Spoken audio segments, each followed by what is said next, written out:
Well, obviously a very tough one to swallow. Give a lot of credit to our fans. The homecoming crowd out there today was absolutely awesome. That we haven't been able to secure a win for these guys and the fans, but to show up the way they did today on a beautiful day, and really thought we did enough to win this game. I know our preparation guys were into it, locked in. I really thought offense, defense, special teams felt good about the plan coming in. Obviously could execute some things, have a lot of guys stepping up in the new roles or had new opportunities. And I thought on offense, to get Caden more involved in the game. Luke continues to do good things in the creative department with his legs. He did a lot of really different things. Got a couple guys involved offensively in the throw game. Defensively, we had a few guys get back healthy, but we're just paper thin a couple times at certain positions, and just the flow of the game was very frustrating. And one thing we have now is obviously a bye week to kind of gather our thoughts, and we got a 4-game schedule that's got all Big Ten teams in front of us, and we obviously got to take it one game at a time. But at least those 4 games on the back end, you'd hope be able to get ourselves in a position to be a little bit of a light at the end of the year that's positive. What kind of explanation did you get on what was called targeting, John? 0. I've been in this league a long time. Everybody's always going to, have their opinions on things, and I love the Big Ten. I love the officials, what they are, but I literally had some things, not only just this game, but over the course of the year. I'm just tired of it. I can't handle it. I don't understand it. Very frustrating. There's just a small synopsis at the end I need those timeouts, right? And I had to call a timeout because they clapped, which made our guys jump, right? And I had to point it out to them because they could do it on the next play, and if they're going to allow it. So now they're down a timeout. Obviously, then at the end of the half, they're at the end of the game, they have a big play, get it down to the 5-yard line. We see them sub. So we sub, and they said they made a mistake and didn't T-bar, right, which makes us burn a timeout, which was all the difference in the world in an end-of-game scenario. And then the play on Johnny, obviously we'll appeal it. I saw it on the field. One of the things we wanted to do with this quarterback, sometimes when you have open hits on the quarterback, it's very tempting to lead with your head. And we've been trying to teach those guys to go for the ball. He was really loose on the ball. We obviously got one out in the first half. There was a play at the end of the game last week against Iowa where they got the ball out. So I think Johnny actually led with his hands, and it just turned the game. Like it's maddening. It's absolutely the most frustrating thing to have one of your best players make a great play and to have it go 30 yards the other way is just insanity. Yeah, I don't know. I haven't had to do this before, so you can appeal those, right? So routinely on any given week, I try to minimize it. I'll turn in, last week I turned in 4 plays, and all 4 came back. Yeah, we'll get better, right? And I don't know how many I'll turn in this one, but like those kids deserve an answer. I get it. I'm the head coach, but those guys deserve an answer, right? Fans deserve an answer, and we didn't do enough to win the game, hands down. That's what it is. But to have things that are just routinely taken from you, it's sickening. 3 for 9 on 3rd and 4th downs. A lot of those were short yardage. It's the same thing kind of happening. I feel like on short yardage. There was one drive where I think we were 3 for 3 on thirds. There was I know our first 4th and 1 that we didn't get. We probably could have executed the play of the call a little bit different, but until I see it on film, I can't really comment. But there were some positive ones out there, but obviously you want to convert them all. Defensive possession end of half that you guys had 3rd and 10 pretty backed up. Yeah. What were those breakdowns that allowed them to get? Yeah, I think we went some zone. They had a couple guys sit down in the zone. And made 2 big plays that got them that opportunity down there. I think the 3rd and 10 play, obviously, when they converted that, they gave them some good mojo, and then obviously to put themselves in a position to get in the end zone. I know flat to the left, but we just got to come back in and make better calls. We've been really concentrating on the end of half. I think for us, we need to probably stay a little bit more man. We're definitely a better man team than we are zone, and especially in the end of half game like that quarterback did some things that he converted and was able to make it. We just had a lot of tip balls. You just open one of those, is going to end up in our hands, but weren't able to get it done. I've seen the defense change with Johnny out, but offensively, what were the struggles in the fourth quarter? Yeah, I think, I know that offensively, that we're going to be driven by our quarterback play. And obviously, I think a few of those sacks put us in bad situations. There was 2 holding calls. Again, they've got a holding on the Henry that I think we converted a first down there. If that one doesn't get called, that might be a way you could possibly put the game away.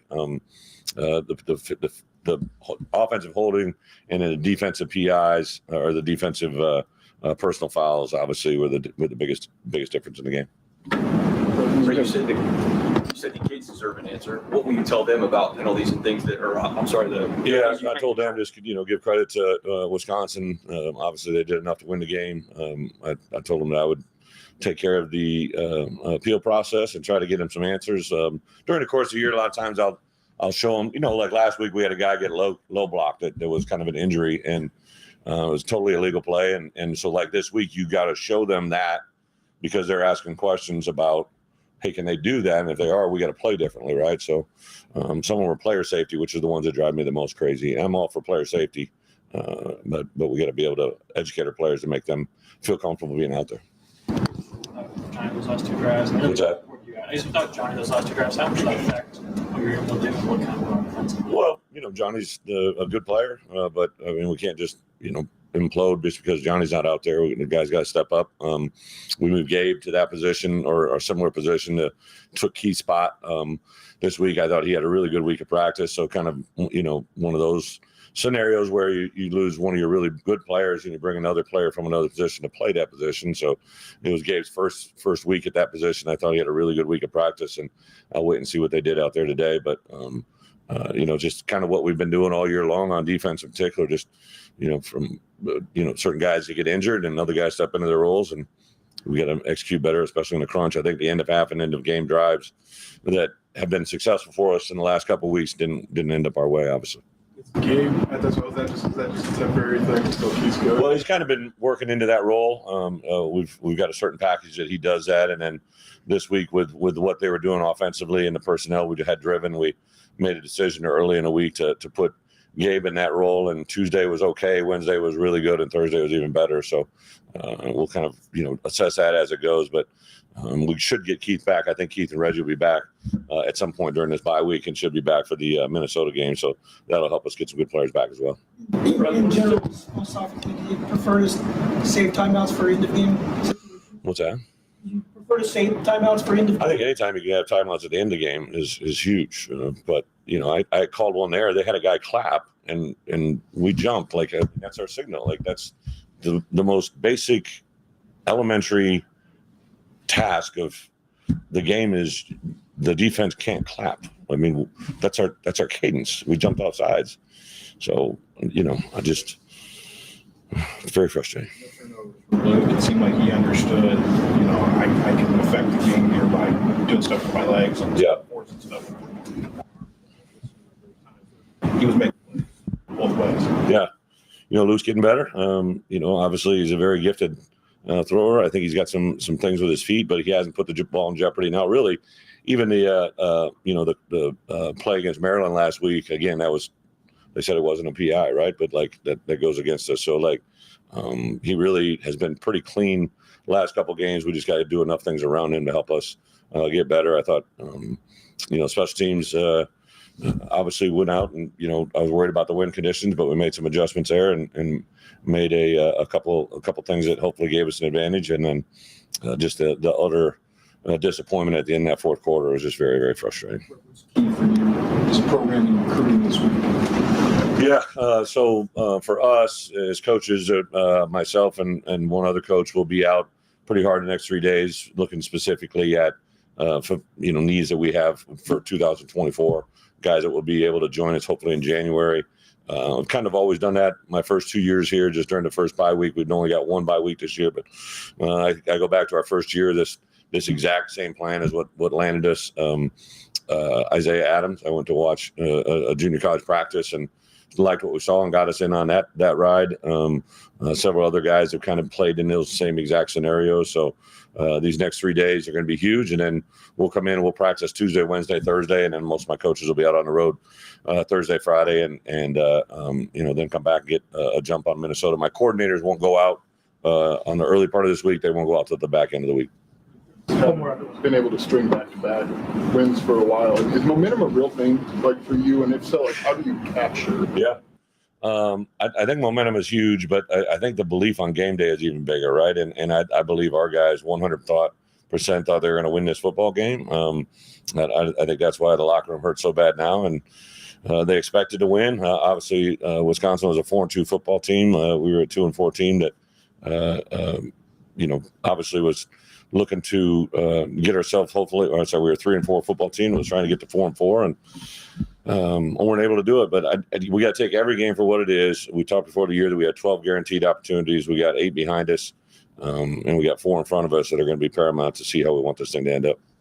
Two tight end touchdowns in the red zone today. Was it a game plan kind of going in to get them more involved? Yeah, I think Barry, in general, we run a lot of 11, some 12, but this was we had different versions of 12. We had 12 when it's Tanner and Henry Boyer. We have 12 when it's Tip and Tanner, and then we have also 12 with either Tanner or Tip in there with Griffin Moore. And then we ran some 3 tight end sets. It's been good for us. So, we're just going to continue to build and mold and try to take advantage of our personnel strengths. But it's going to be a critical week for us in this bye week to get ourselves healthy and get ready for a 4-week run. Thank you, guys. Thank you.